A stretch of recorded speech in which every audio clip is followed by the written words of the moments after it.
सुप्रभात। हम बात कर रहे हैं प्रगतिवाद की और प्रगतिवाद के अंतर्गत हमने प्रगतिवाद की जो मुख्य प्रवृत्तियां हैं उनके विषय में अध्ययन किया था। तो जब भी हम किसी भी काल विशेष की मूल प्रवृत्तियों के विषय बात करते हैं तो उसको दो ही तरीकों से उसके संबंध में बात करते हैं। एक तो उसका भाव पक्ष और दूसरा है उसका कला पक्ष या शिल्प विधान। तो हमने प्रगतिवाद के भाव पक्ष के विषय में जो भी मुख्य प्रवृत्तियां या विशेषताएं थी उसके विषय में अध्ययन कर लिया था। आज हम बात करेंगे प्रगतिवाद के शिल्प विधान की।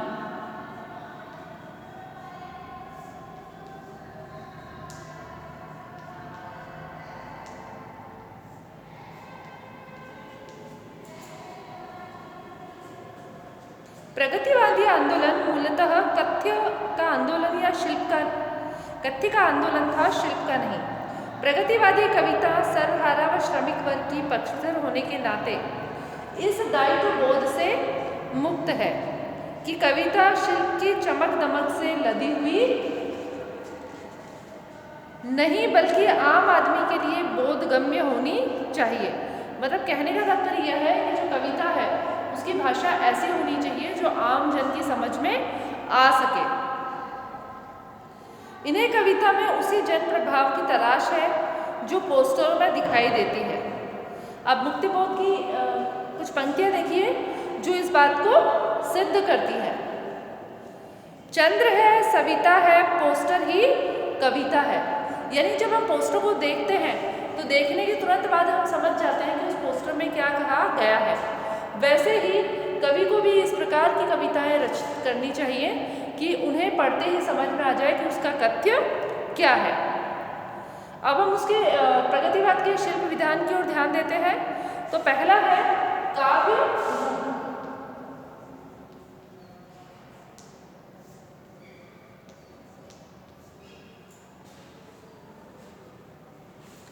प्रगतिवादी काव्य में प्रबंधात्मकता का अभाव है क्योंकि यह कविता संघर्ष की कविता है। ऐसी कविता में प्रबंध के अनुशासन की उपस्थिति संभव ही नहीं है। देखिए जो प्रबंध काव्य है या जो या ये कहें कि जिस समय जैसा समाज होता है वैसे ही साहित्य उस समय रचित होता है। जैसे अगर हम बात करें महाकाव्यों की तो जो महाकाव्य है उनका जो कथ्य इस प्रकार का था कि वो सामंतकालीन या राजतंत्रात्मक व्यवस्था में ही रचा जा सकता था। तो वैसे ही जो प्रगतिवाद है उसमें भी जो कविता है वो संघर्ष को प्रतिबिंबित करती है या क्रांति को मुखरित करती है। इसलिए इसमें प्रबंध के अपेक्षा जो मुक्तक है उनमें काव्य रचना की गई है। अब दूसरी हम बात करते हैं भाषा।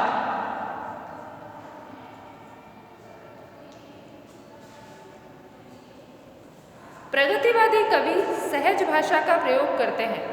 जैसा कि अभी थोड़ी देर पहले भी बताया गया था कि जो कविता है वो पोस्टर की भांति मानते हैं।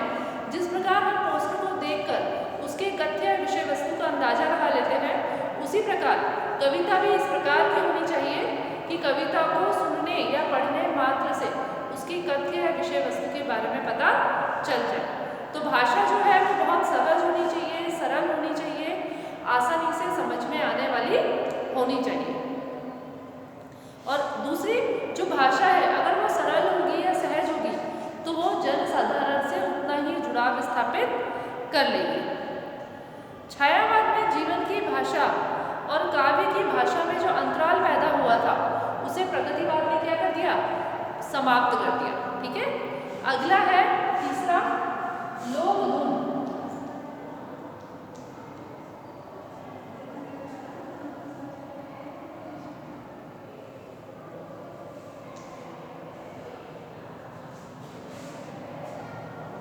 इस काव्य में लोक धुनों पर विशेष बल दिया गया। प्रगतिवादी कविता जिस संघर्ष चेतना का प्रचार प्रसार करना चाहती थी वह लोक धुनों में ही संभव है। कहीं कहीं इसमें लय व तुक के नियमों से मुक्ति भी दिखाई पड़ती है। अब अगली हम बात करते हैं बिंबों की।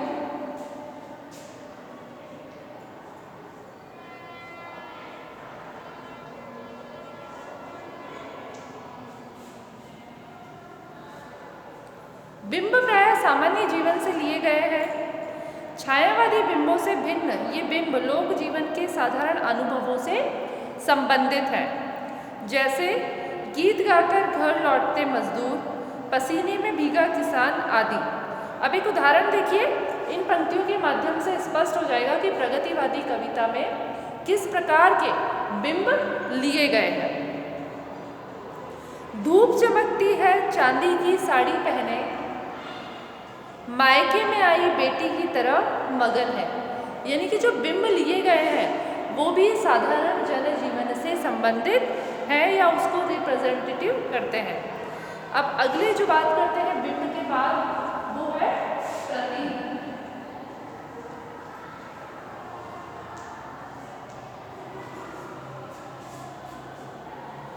प्रतीक। प्रगतिवादी जो कवि हैं वो बात को साफ साफ कहने के पक्षधर हैं। इन्हें सामान्य प्रतीकों का मोह नहीं है, क्योंकि प्रतीक बात को छिपाते हैं। कहीं कहीं प्रतीकों के माध्यम से इन्होंने वर्ग संघर्ष की चेतना को व्यक्त किया है। ठीक है, जैसे अब इसमें देखिए, ये उदाहरण हम पहले भी देख चुके हैं। तेज धार का कर्मठ पानी चट्टानों के ऊपर चढ़कर मार रहा है घूसे कसकर, तोड़ रहा है तट चट्टानी। अब देखिए, इन पंक्तियों को जब हम सुनते हैं तो इसमें जो इसमें हम देखेंगे कि ये वर्ग संघर्ष को किस प्रकार से व्यक्त करती है ना। देखिए, जो इसमें तेज धार का कर्मठ पानी, यानी कि इसमें जो पानी है वो किसका प्रतीक है? वंचित वर्ग का, शोषित जो वर्ग है उसका प्रतीक है। जबकि तोड़ रहा है तट चट्टानी, जो इसमें चट्टान है वो किसकी प्रतीक है? वो शोषक वर्ग की मजबूत स्थिति को दर्शाती है ना। लेकिन फिर तब भी यहाँ पे ये इस बात का संकेत दिया गया है कि यदि, है ना, पानी तेज धार का हो तो वो चट्टानों को भी नष्ट कर सकता है। इसी प्रकार से जो शोषित वर्ग है, अगर वो भी मिल जाए या आवेश में आ जाए या क्रांति कर दे तो वो पूंजीवादी वर्ग, पूंजीपति जो वर्ग है उसको समूल नष्ट कर सकता है। अब अगला है व्यंग।